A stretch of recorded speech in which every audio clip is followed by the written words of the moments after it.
queridos internautas, eu sou a Maria Ferreira e estamos iniciando mais um programa Intimidade e Gestão.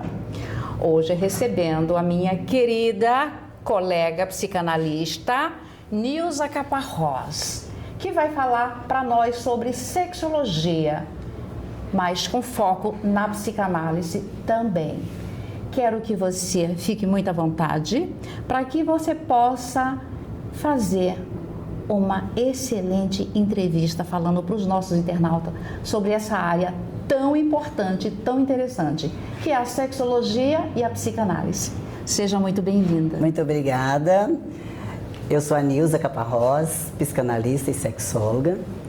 E eu trabalho nessa área, como eu acabei de dizer. E a sexologia, como a Maria está dizendo, é muito ampla.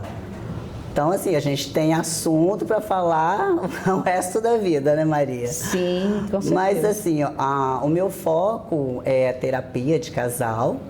A gente fala muito dessa área que, apesar da gente estar aqui, caminhou, está no século XXI, então muitos casais têm muitos problemas sexuais.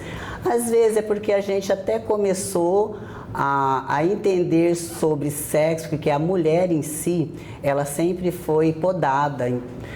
Desde que o mundo é mundo, a gente sempre foi jogada às margens da sociedade.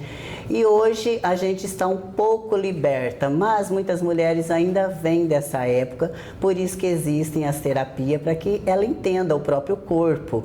Porque a gente vê assim, eu presencio muitas mulheres que ainda hoje não sabem como sentir um orgasmo. Então o corpo da gente, ele tem várias áreas a ser explorada, não é só aquela forma que a gente aprendeu, talvez a gente aprendeu de uma forma errada, vendo filme pornô. Não é correto, não é essa forma que a gente aprende sexo. Sexo não é só penetração, vai muito, muito além disso. Nilza, você tocou num ponto muito importante quando você fala que as mulheres, a maioria delas, eu diria, ainda tem os mitos, os tabus de não conhecer o próprio corpo. Eu terminei uma pós de 2 anos em sexualidade humana que eu disse para a professora um dia. Esse curso, ele me curou, porque eu também tinha os meus tabus. E a gente passa se escondendo muito a vida inteira, porque quando a gente vem, a gente traz uma bagagem. Além da bagagem que a gente traz, que é o nosso processo de formação de identidade, formação de personalidade, nós temos uma sociedade. Essa sociedade que ainda não te permite ser quem você é, ou expressar aquilo que você sente. Como que você vê isso na sexologia? Quais são os mitos, os tabus que os seus clientes às vezes trazem para o consultório? Olha, a gente vê muito assim hoje, por isso que existem as garotas de programa, os garotos, porque ali escondido a pessoa tem a chance de ser ela. E hoje a gente tem aí o OnlyFans, porque ali nos bastidores as pessoas conseguem saciar os seus desejos que a sociedade ainda não pode ver. Para você ver que ainda a gente está num mundo totalmente preconceituoso e ainda num mundo onde as pessoas não conseguem ser libertas. Então, contratando garotos e garotas de programas, é onde que as pessoas conseguem mostrar a sua parte sexual, porque ali elas expõem os seus desejos. Essa forma de busca ainda traz muito conflito, tanto dentro da família, a religiosidade e a sociedade de uma forma geral. O que muitas vezes as pessoas não param para refletir é que, na maioria das vezes, as pessoas que estão lá, seja um garoto de programa, a gente vai, se a gente for fazer uma lista aqui, a gente vai encontrar inúmeros seres humanos fazendo um trabalho, e eles fazem esse trabalho porque de verdade existe uma clientela. E é essa clientela que vai dar vazão para aquilo que não é vivido, porque não se permite expressar muitas vezes. De que forma você imagina que nós poderíamos, enquanto sociedade, contribuir para minimizar esses efeitos tão caóticos que a gente ainda ver na sociedade? Eu acredito que primeiro você precisa se conhecer. Saber do que você gosta, se você está num relacionamento, tem que ser bom para os dois. Eu acho que o que é combinado entre o casal é válido, desde que os dois estejam ali em sã consciência de que aquilo vai ser bom para os dois, então tá tudo bem, entendeu? Porque eu vejo também assim que a gente vem caminhando, que nem eu estava te falando dessas buscas que você disse que não é legal, talvez... Não, eu não disse que não é legal. Eu disse que eles buscam exatamente para dar vazão uma energia que fica represada. Isso, mas que também pode ser um fetiche do que eles têm entre o casal, né? E se está combinado entre os dois, é válido, sim. O que não é legal é quando a pessoa faz para agradar o parceiro ou a parceira, aí isso faz mal, sim, pra gente, né? E com certeza a religião reprime, né, como sempre fez com a pessoa. A educação, a forma como a pessoa é criada, eu vejo assim, a educação da menina e do menino. A menina, os pais falam, fecha as pernas, né? Então ela já cresce como se aquilo ali fosse uma coisa proibida. E o menino... Ai, mostra o pipi para ela. Ai, então o menino já cresce com aquilo que ele tem essa capacidade. Então acho que o orgasmo para o homem é mais fácil por conta disso. E a menina já vem como que aquilo é uma coisa proibida e já entra uma sociedade que não pode, que aquilo é sujo, que aquilo... Então já tem essa dificuldade também. Eu penso, voltando um pouquinho, né, no que a gente estava colocando, existe uma clientela que são garotas de programa, são meninos que em algum momento eles estão ali presentes fazendo um trabalho, e o que eu coloquei aqui, muitas vezes a sociedade tenta reprimi-los, que não é por acaso que ainda no nosso país é um dos países que mais matam pessoas LGBTQIA+, PN, que a gente precisa acabar com isso. Todo ser importa, as pessoas são gente e deve ser respeitada assim. Mas voltando um pouco no que você colocou, eu penso que essa questão, seja da menina, quando o pai ou a mãe fala tal coisa, está muito relacionada, Nilza, com a falta de educação sexual. Sim. Essa falta de educação sexual nem sempre é responsabilidade dos pais. Eles já trazem dos antepassados. Não pode ensinar o que não sabe, exatamente. Né? Então, muitas vezes, eu não curei os meus tabus, os meus mitos. Então, eu vou repetir aquilo que fizeram lá atrás. É o que mais acontece. Quando chega na fase adulta, aí vai chegar no consultório. O que chega para você no seu consultório? Sobre... Com esses traumas que vão trazendo, essas... Cada um traz um problema diferente, né? Então a gente tem que analisar o problema que cada um tá. Não dá para ter uma base assim como que se relaciona. Se você quiser ser mais específica, talvez. Sim, não, eu disse assim.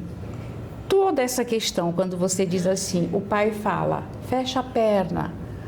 Isso foi ouvido aos 6 anos de vida. Chega para você aos 30. Como que eles chegam com essa fala no consultório? Não, aí eles não sabem, porque isso que eu estou falando, eles não sabem. Então, ó, chega com essa questão de não ter o orgasmo, de querer somente certas posições, querer somente aquilo, deita ali no mesmo quarto, não busca porque o nosso cérebro adora novidade.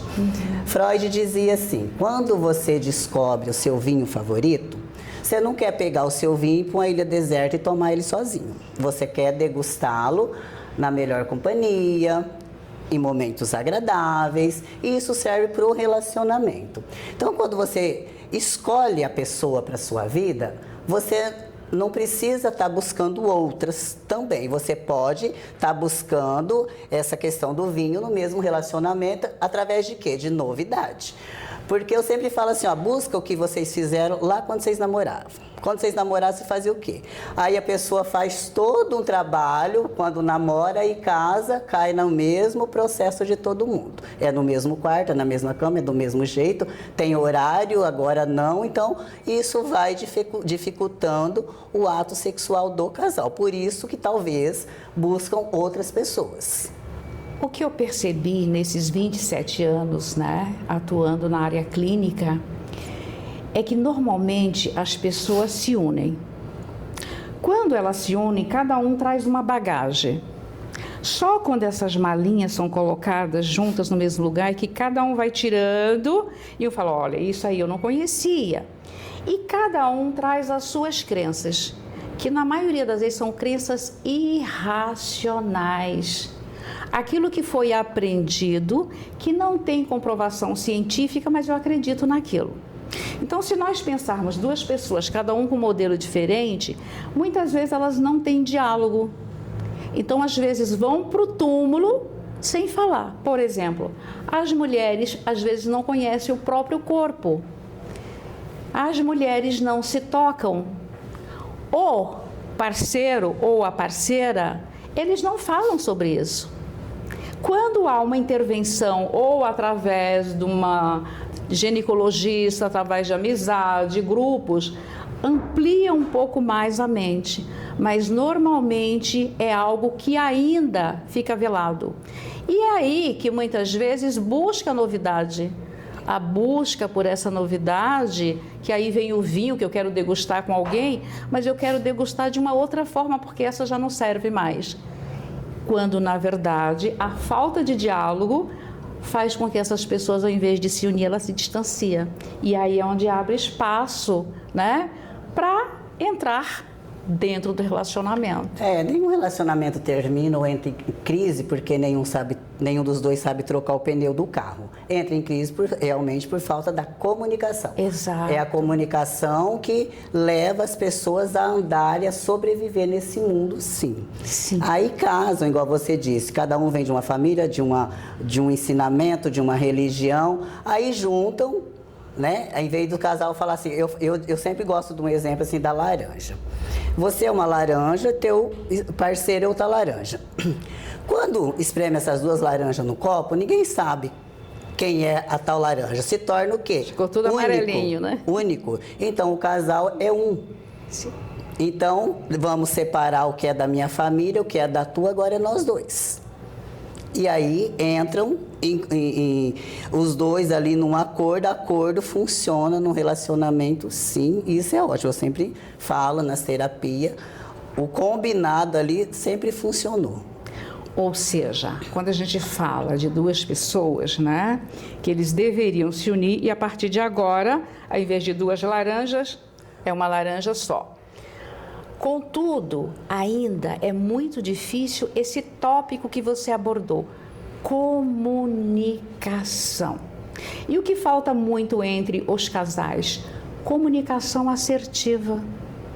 O que é uma comunicação assertiva? É quando você tem uma escuta. Essa escuta faz com que você elabore, construa aquilo que você vai falar para o outro. Só que o estresse dentro do relacionamento, às vezes faz com que eles não se escutem. E não se escutando, eles não formulam. E aí é muitas vezes onde há esse descompasso, ou seja, estava tudo muito bem, de repente há uma descontinuidade. Então, o que você abordou da comunicação é muito importante, porque realmente é isso que falta muito entre os pares. E a escuta, né? A comunicação é diferente de falar. Por exemplo, a gente está tendo um diálogo, às vezes a pessoa não está absorvendo o que está sendo dito para poder processar essa informação, está querendo uma resposta para debater em cima do que ele está falando. Exato. Então, o que acontece? Parece que fica duas pessoas no ringue. Então, quando escuta, absorve o que serve e o que não serve, isso se torna uma escuta. Ou seja, relacionamento não é um ringue, gente, por favor. Na dificuldade entre o casal, busque sempre ajuda. Está aqui a Nilza, está aqui outra terapeuta, né? O que mais tem? Vai falar com um amigo, vai buscar ajuda, mas, né?